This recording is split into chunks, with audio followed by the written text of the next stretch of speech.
నేను వాళ్ళిద్దరూ 5 సంవత్సరాలు కలిసి ఉన్నప్పటికీ కూడా నేను మొన్న 26th నాడు ఆయనతో మాట్లాడే వరకు నేను గతంలో ఆయనను కలవలేదు. ఆయన ఫేస్ కూడా నేను చూడలేదు. మేము వాళ్ళిద్దరూ కలిసి జీవించేదాన్ని మేము ఇది చట్టబద్ధంగా మేము అంగీకరించలేదు. ఆ అంగీకారం లేకపోవడం మూలంగానే మేము ఆయనని ఏనాడు కూడా కలవలేదు. ఆయన కలవటానికి సిద్ధంగా ఉన్నా మేము అంగీకరించలేదు. అట్లా వాళ్ళు మళ్ళీ మా కూతురు ఆయనతో కలిసి ఉంటానంటే సరే అది మేము వద్దని చెప్పాము ఆమెకు. ఇది తప్పమ్మా అని. అయితే దీంట్లో ఏంటంటే వాడు మా కూతురుకు రెండోసారి పెళ్ళయి విడాకులైన తర్వాత, కూతురు పుట్టిన తర్వాత క్రాంతి అనే అబ్బాయితో విడాకులైన తర్వాత వాడు మా టీ న్యూస్లోనే ఉండేవాడు. మా కూతురు టీ న్యూస్లో పనిచేసేది. ఆ విడాకులైన తర్వాత వాడు వెంటబడ్డం మొదలుపెట్టాడు. వాడు నాతో 26 నాడు కలిసినప్పుడు మాట్లాడినప్పుడు కూడా వాడు అదే చెప్పాడు. నేను 3 సంవత్సరాలు ఆమె వెంటబడి నాతో కలిసి జీవించడానికి ఒప్పించుకున్నా. నేను ఆమె మీద నాకు చాలా ప్రేమ, అదంటే నాకు పిచ్చి అనని ఈ పద్ధతులలో వాడు చంద్రకి కూడా ఆల్రెడీ పెళ్ళయింది, 2 పిల్లలు కూడా ఉన్నారు. పెళ్ళయి పిల్లలున్న వ్యక్తితోని సహజీవనం చేయడం కానీ లేకపోతే ఎక్స్ట్రా మ్యాటల్ ఎఫైర్ పెట్టుకోవడం కూడా సమాజం ఒప్పుకోదు. మరి మీరు మందలించారా? మరి ఈ రిలేషన్షిప్ని మీరు కన్సిడర్ చేశారా? ఏం చెప్పారు? మేము రిలేషన్షిప్ కన్సిడర్ చేయకుండా ఉంటేనే కదా ఇప్పటి వరకు వాడు ఫేస్ చూడలేదు, వాడితో మాట్లాడలేదు, చేయలేదు. మా కూతురు కూడా మేము కన్విన్స్ చేయడానికి ప్రయత్నం చేశాము.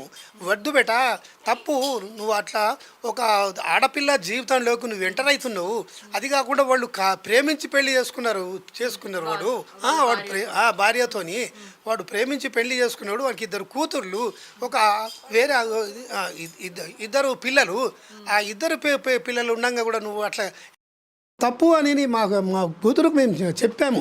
అందు గురించి నువ్వు విడిచిపెట్టుకోమని చెప్తే ఆమె వినలేదు. తర్వాత వాడు ఏంటంటే వాడు క్యారెక్టర్లెస్ మనిషి. వాడు మా కూతురు జీవితంతోనే ఆడుకోవడం కాదు, వాడు టీ న్యూస్లో ఉండి కల్చరల్ వింగ్కు వాడు హెడ్గా ఉండి అక్కడ పాటలు పాడడానికి వచ్చేవాళ్ళని, వీడియో వాటికి వచ్చేవాళ్ళని, వాడు చాలామందిని కూడా ఏంటంటే అమ్మాయిలను వాడు ఇది అసభ్యంగా ప్రవర్తించడే కాకుండా వాడుకొని కూడా ఏంటంటే వదిలేసిన సంఘటనలు చాలా ఉన్నాయి. వాడు ఒక స్త్రీలోనుడు. వాడు చూసిన తర్వాత వాడు ఇష్టమైన అమ్మాయికి, నచ్చిన అమ్మాయిని వాడు తప్పకుండా ట్రాప్ వేయడానికి వాడు ప్రయత్నం చేస్తాడు.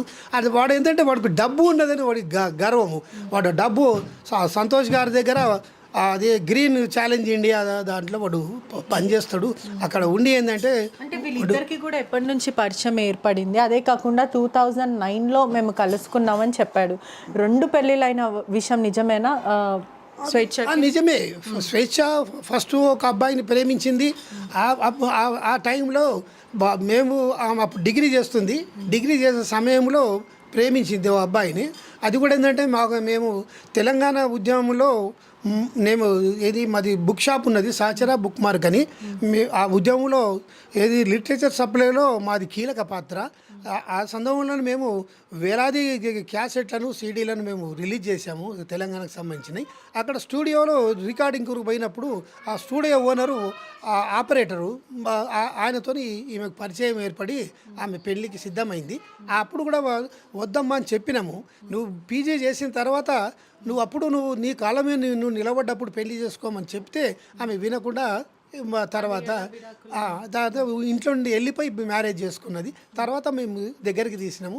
అట్లా కొంతకాలం గడిచిన తర్వాత ఆ అబ్బాయి మొదలు పెట్టాడు, నువ్వు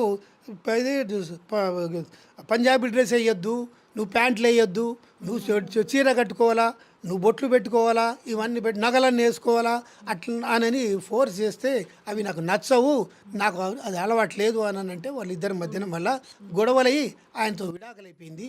విడాకులైపోయిన తర్వాత మళ్ళీ వంతా ఛానల్లో చేసింది. ఆ వంతా ఛానల్లో దాంట్లోనే క్రాంతి కిరణ్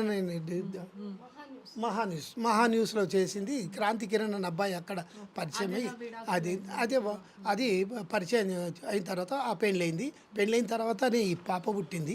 పాప పుట్టిన తర్వాత మళ్ళీ వాళ్ళ మధ్యలో కూడా గొడవలై అది విడాకులు జరిగినాయి అన్నట్టు.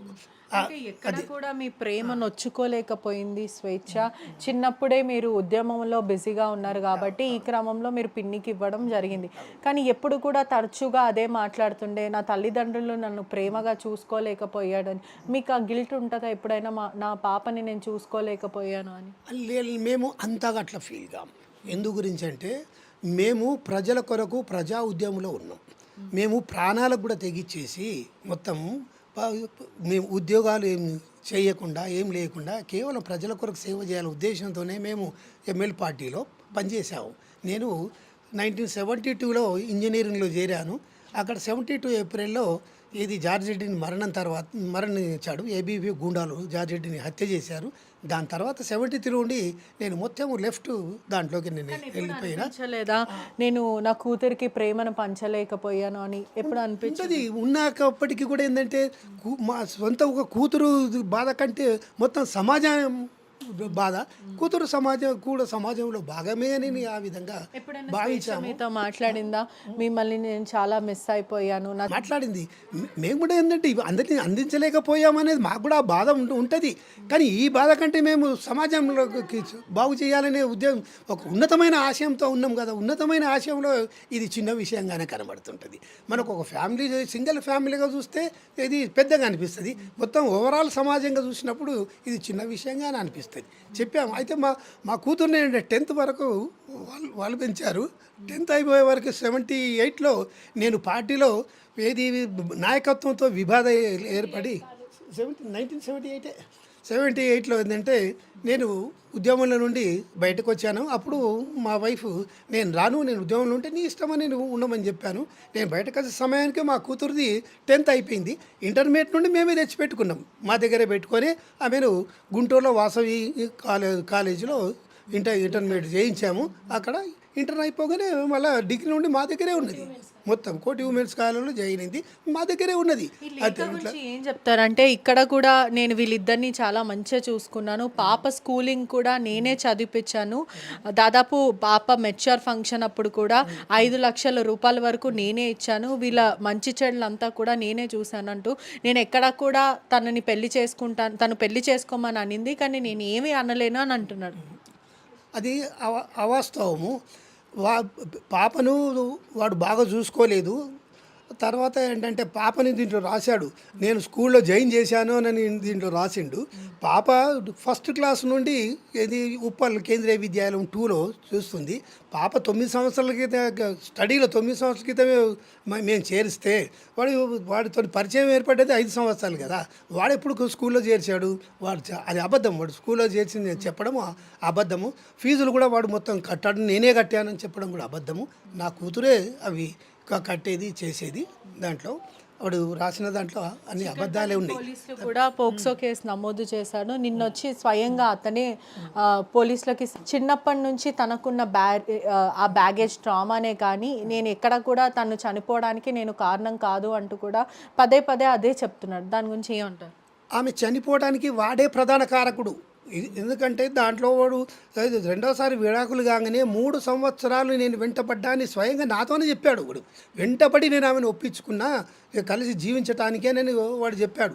ఒకవేళ వాడికి భార్య పిల్లలు ఉండగా వాడు వేరే స్త్రీల జీవితాలకు వెళ్ళడము వాడి బేసిక్ మొదటి తప్పు. వాడు అట్లా వేధించడం మూలంగా నా కూతురు అటు డైవర్ట్ అయిపోయింది. నా కూతురుది రెండవ తప్పు. ఇద్దరూ తప్పు చేసిన వాళ్ళే. నేను నా కూతుర్ని ఏం సమర్థించడం లేదు. నా కూతురు రెండవ తప్పు మా కూతురుది కూడా. అయితే వాడు ఫోర్స్ చేయడం మూలంగా ఈమె బెండ్ అయిపోయింది కనుక సావుకు వాడే ప్రధాన కారకుడు అని నేను చెప్తున్నా. దాని తర్వాత కూడా వాడు బిహేవియర్ ఏంటంటే పెళ్లి చేసుకోమన్నది అని వాడే రాసిండు ఇంట్లో. కానీ వాళ్ళు ఏంటంటే పెళ్లి చేసుకున్నట్టు మాకు ఉన్నది సమాచారం, కానీ అది చట్టబద్ధంగా కాదు అనే ఉద్దేశంతో దాన్ని కప్పిపెట్టిండ్రు అనేది కూడా మాకు ఉన్నది.